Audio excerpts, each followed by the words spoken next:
If you're new here, my name is Poppy and I just started my life all over again. I moved from the UK to the US 2.5 weeks ago, and in this video I want to tell you about why I made the move and all other questions asked about the move. Okay, first thing first, someone asked me for a tour of the house because they want to compare the difference between UK houses in the UK and houses in the US. So let's do it. Bear in mind, we just moved into this apartment a week ago, or not even a week ago. We were renting Airbnb, so it is still pretty much unfurnished. It is a little messy because, you know, we're just still trying to get things together. We got that TV stand from Facebook Marketplace for $70, so that's the bargain. We ordered some furniture for outside. This door will lead to a balcony. We are quite lucky because, you know, we have the lake view. I can't wait until all the patio furniture is set up here so that we can sit out here in the evening, you know, enjoying the warm weather outside. The sofa is new, and what I really love about houses in the US is because there's more space, you tend to have like a utility room. There's some clothes hanging there, so I'm not going to show you the whole thing obviously. And here's a spare bedroom, again pretty much work in progress. What I find really strange, I don't think this is the whole US thing, but in Florida, is that there'll be a ceiling fan, and then you would expect that the fan will have some sort of light, because if you can see, there's 3 switches here. If I switch all of these on, the fan will be on, but there's no light. So apparently the apartment doesn't come with a light, and there is no other light source. So we'll have to buy that light ourselves, which I find a little weird. You would think that if you rent an apartment, it would come with a light, but unfortunately not. Here's the master bedroom. Again, there's no light. As you can see, there's no bed because we haven't got a bed in yet. It will be delivered end of the month. I mean, what can I do? You know, we've been here 2 weeks. This is probably the place that I spend a lot of time in lately, and that is the walk-in wardrobe. It is still kind of, let me zoom out a little. I probably need some shelf somewhere around there so that we can sort of stack more clothes. And this, by the way, is Drizzle Man, Drizzle Boy. He is an English Bull Terrier. He's looking for food right now. So now all that is done, let's sit down and then I can go through all of the questions that you have. There's nothing I love more in the morning than a good cup of coffee. I was working as a financial controller, and I think it came a point in my life where I had to ask myself this question: could I be doing that same thing for the next 10 years? Would I still be happy doing it? Would I still be fulfilled doing it? And I didn't ask that question just about my career. I asked the same question in all areas in life, you know, including relationships, my health, what I was doing as a side hobby, YouTube, you know, the frequency and the topic that I was uploading. I asked myself, could I still be doing this for the next 10 years and be happy, be fulfilled? And in many areas, the answer was yes. But for my career, the answer was actually no. I think I just came to realize that if I stay in accounting or finance, yes, I would get 5 or 10% pay rise every year, and maybe more if I change job.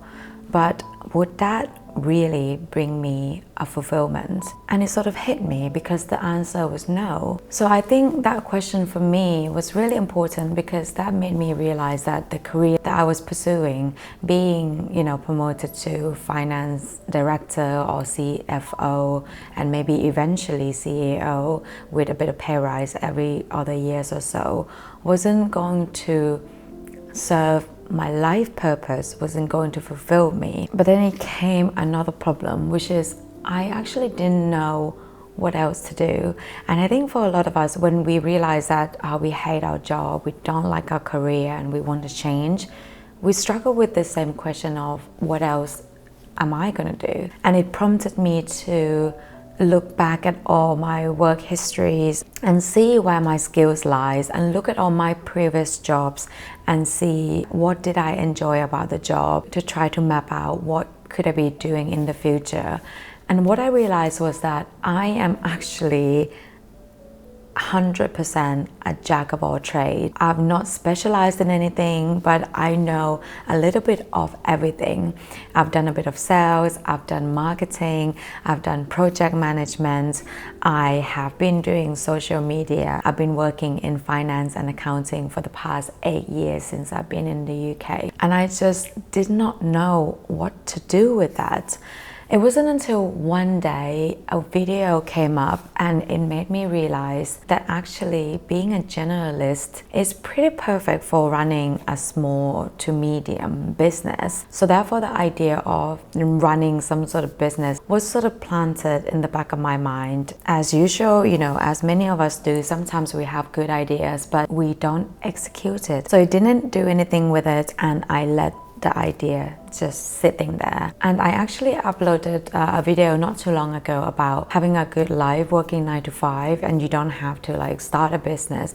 And I still stand by everything I said in that video because my God, I've been running a small business now for the past 2 weeks and I can tell you that is one of the hardest thing I've ever done. And I will let you know what business it is that I am running in this video.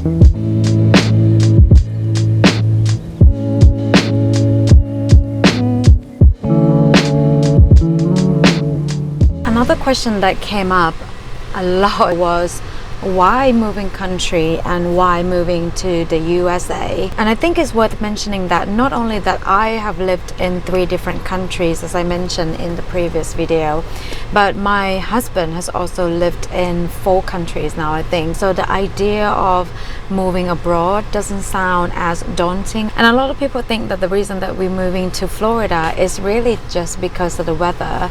And sure, the weather does help. The sun is good for your health, well-being, but also actually this is mainly a financial reason. Early on last year we got to spend around a month in Florida and we absolutely loved it here. And it was right around that time that we learned a very important financial reason that I truly wish that I knew earlier, which was that, apart from the big 3 that everyone normally spends on, which is groceries, housing and transportation, another expense that most of us neglect because we don't see it as an expense is tax. If you look at your payslip, you see your gross salaries, you see tax deducted, and then what you get is your net pay.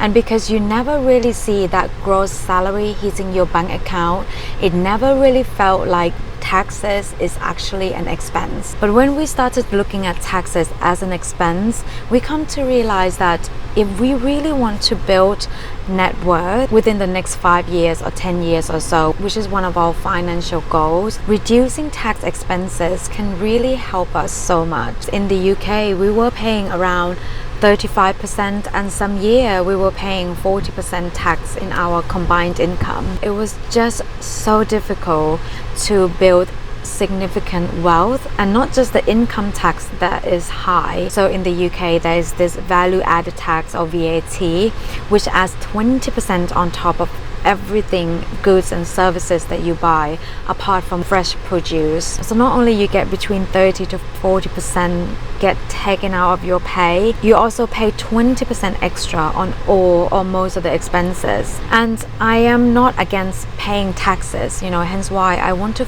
emphasize on this current season in life to prepare for our 40s, 50s and 60s. So at that point we were considering, either Dubai, and as we were spending some time in Florida, we came to learn that Florida is also no tax state. You pay federal tax, but it is relatively low. And a lot of you that lives in Florida might be saying to me that, there's no tax, but everything else is expensive. And that is true, everything else is expensive. Personally, it is much easier to pay for those expenses when you get to keep more of the money you make. But back to Florida or Dubai, somehow the thought of, one day owning my own business came to mind. Looking into things further, we found that the US actually offers E2 visa, which is an investor visa. If we were to start a business in the US or invest in an existing business in the US. And I think that's just the moment where, when you struggle in your thoughts for so long and somehow things just start to come together unexpectedly, and that was that moment for both me and my husband. So we decided that Florida was the place for us to do it. We were going to buy a small business and we were going to apply for an E2 visa. It ticked all of our boxes with my career goals, with our financial goals and our lifestyle goals. So once that decision was made, we acted so quickly. We started looking for a business to buy. I found a dog grooming business and I thought to myself, I love dogs, I love animal, and I think the business itself would be a perfect fit for me. The phone is getting really hot, so I think I need to stop it here. One thing about running your own business is you don't really get a time off. So today is the day that the salon is closed, but I am on the road to go to the town hall to sort out the business tax. So come along and I'll catch up with you when I'm back at home.